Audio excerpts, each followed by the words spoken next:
Hello everyone, my name is Anna Maria Mandalari and I'm a research associate at Imperial College London. I'm now presenting a joint work with Northeastern University which focuses on identifying and mitigating non-essential IoT traffic. We know that any object nowadays can be connected to the internet. From smart speakers to cameras, even your fridge can be connected to the internet.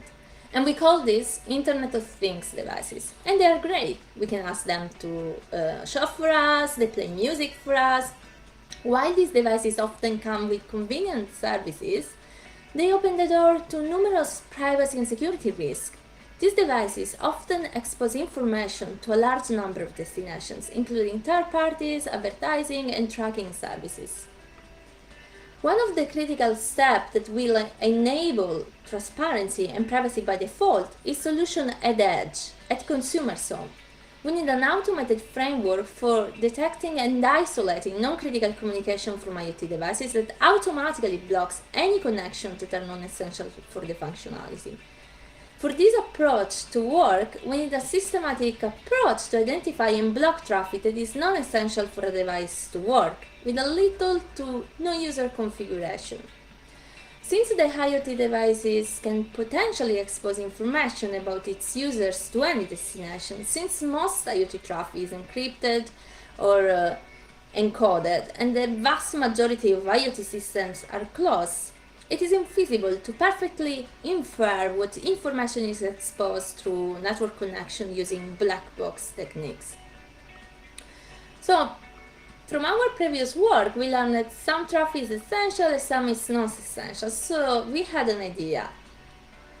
Maybe we can block some non-essential communication and still be able to use the device. We have three main goals here. The first one is to develop a methodology for automatically identifying non-essential IoT traffic, and in this case we seek to understand which destinations are not required for the device functionality so that we can block them to mitigate their potential risk. And to address this, we propose a methodology for automatically detecting whether a network traffic destination is required or not for a given functionality. Second, we want to understand what is the nature of the non-essential IoT traffic, so armed with a measurements methodology to detect non-essential traffic. We apply it to identify and study the non-essential traffic produced by our set of popular IoT devices. As part of this research question, we are interested in the type of destinations contacted. And finally, we want to understand how we can mitigate non-essential IoT traffic. So the knowledge of what destinations can be blocked for every device allows us to make automatic runtime decisions on what traffic to allow or not in a typical IoT deployment. As any other research idea that we had until now, there are various challenges that we need to be addressed. And the main challenge is automation. IoT devices are very hard to test automatically. They offer very different functionalities. They suffer, in our experience, from frequent blackout that must be detected, and they typically require user interaction, so they are not directly programmable. It's very hard to verify if a functionality was actually executed or not.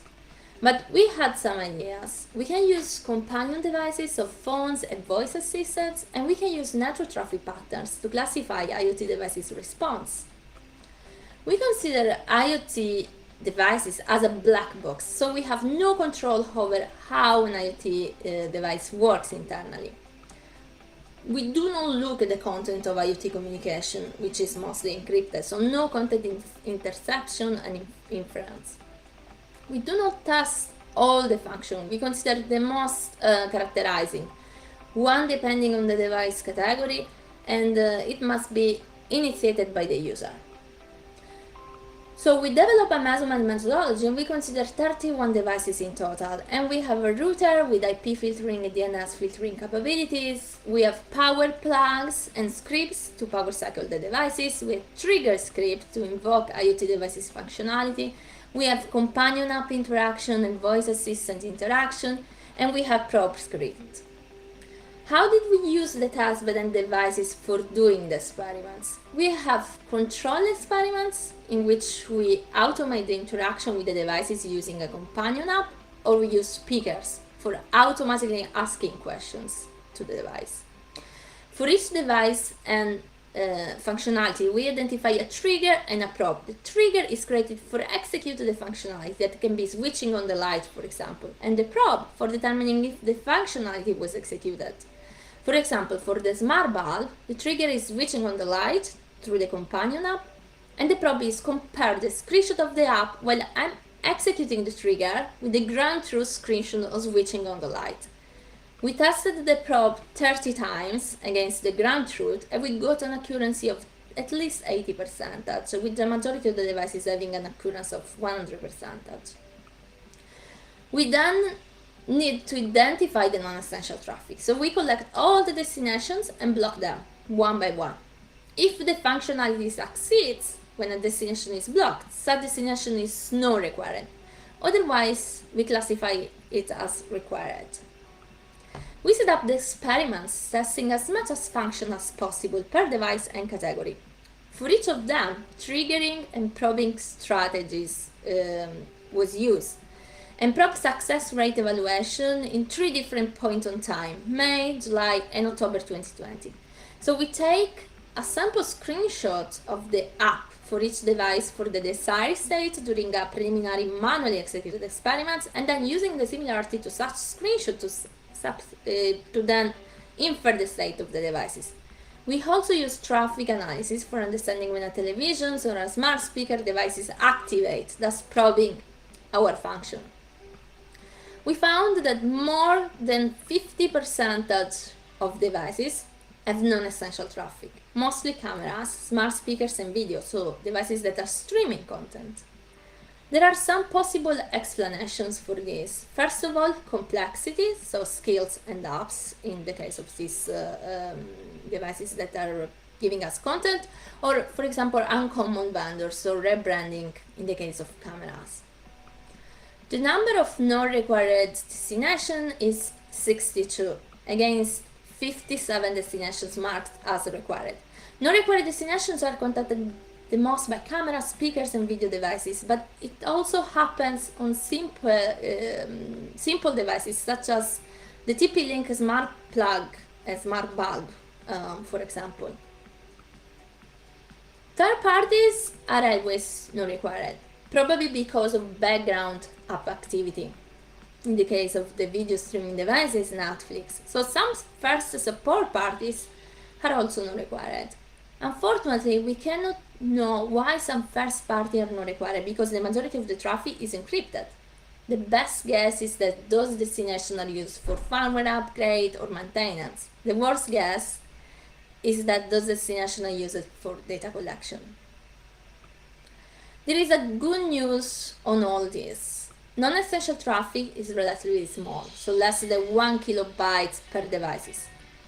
However, it's still possible to transmit with these few kilobytes the presence of the devices, its status, basic data from the sensor, for example, open, close, door, some motion, some alarm.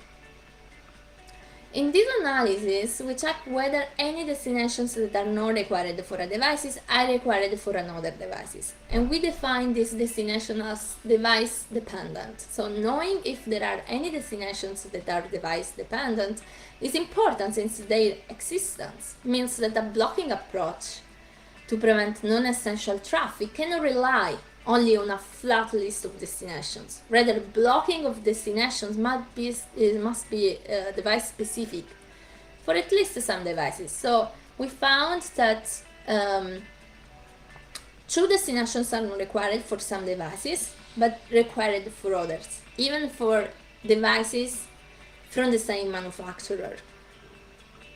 We then investigate whether second-level domains are enough for identifying non-required destinations. The figure shows the list of second-level domains that are simultaneously required and not required, and the list of devices contacting them as required and not required on the right. For to have devices contacting the 11 second-level domains in the figure, second-level domains are not specific enough, since both essential and non-essential traffic use the same second-level domains. The main takeaway here is that while this simplification of using second-level domains is effective for identifying non-essential traffic for the majority of the devices we tested, it will lead to some mislabeling traffic for a significant fraction of devices. Our experiments demonstrate that devices from the same vendors tend to behave similarly, probably due to sharing some code among them and integrating them in the same IoT ecosystem. This enables the extension of a blocking approach based on our destination list to other or future devices from the same manufacturer. Our analysis does not show notable situations in which devices from different vendors contain the same non-required destinations, except for the case of devices in the video category, where both devices show Netflix video recommendation in their menu screen. As you know, there are already some ad blocking lists available, but existing approach like Pi-hole and others block destinations are mostly used for various web trackers, thus missing non-required destinations specifically for consumer IoT devices. So we compare our non-required destinations with Pi-hole, Firebug, Model Board, SOPAD list, and up to only 6 out of 62 non-required destinations are in existing block lists. So public block lists are of limited help in blocking IoT non-essential traffic. We determine whether the IP protocol and port are alone enough to detect the traffic to non-required destinations. The answer is generally no. We found that most non-required destinations constantly use HTTPS with just the following exceptions to domains using HTTP. Destinations do not change over time, so at least in our 6 months of experiments. To mitigate non-essential IoT traffic, we propose some blocking strategies. Blocking non-required destinations and allowing the rest of the traffic. This strategy only works under the assumption that non-required destinations are stable, so they do not change over time. And then we have the allowing leasing, so allowing required destinations and blocking the rest. The assumption of this strategy is still that the required destinations do not change over time. We also verify this assumption on the same 3 sets of experiments over 6 months, noticing that required destinations also do not change. We believe that for the typical home IoT environment, a deny leasing strategy may be more appropriate, since maintaining the functionality is a high priority. And in this case, we propose IoTrimmer. That is an IoT blocking system composed of device acting as a router. This can be any computing devices such as a Raspberry Pi or a NAC, with at least 2 network interfaces. We have destination list, so the list of non-required destinations that we call IoTrim list, and we anticipate that the destination list will be maintained via options like crowdsourcing or by organizations that are willing to adopt our required and non-required destinations measurements methodology on a regular basis. Similar to what happens for lists to block trackers and basically advertisers from websites and mobile apps. To mitigate non-essential IoT traffic, we propose a blocking system composed of 2 components, IoTrigger and IoTrimmer. So the former runs our methodology to produce non-required destination list, and the latter uses such lists with a blocking strategy to generate firewall traffic blocking rules. There are some limitations regarding our blocking approach that we need to take on account. Risk of allowing non-essential traffic or to break device functionality. So destinations may change more frequently than lists that are updated. They can use the same destination for both types for eluding our blocking approach. We can have also some non-observable functionalities, like for example firmware update or time synchronizations, and also it's difficult to cover all the devices. So our methodology can have because we need to have input and output for every functionalities. But these limitations are not critical and also shared with other blocking systems. So blocking systems may miss or break something, but they are useful regardless. In this work, we have seen that the many contact and destinations are not required for the device to operate. The good news is that the quantity, so the number of bytes of data that we have sent to the non-required destinations, that are sent to the non-required destination, is very small compared to the rest of the traffic. However, even if the amount of data is small, it is still a concern from a privacy perspective, since it's still enough to signal the presence of the device and the function in use. So such non-required destinations potentially violate the data minimization by design principle of some privacy regulations such as GDPR.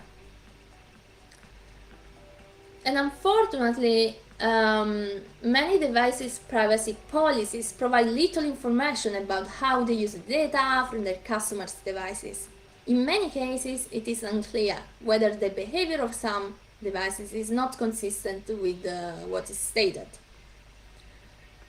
In conclusion, we propose an automated approach to measure non-essential IoT traffic. The main takeaway is that our housemates are stealthy, and existing block lists are not effective with IoT devices. We have designed and implemented IoT Trimmer, a system to mitigate IoT non-essential traffic using devices-dependent destination-based block lists.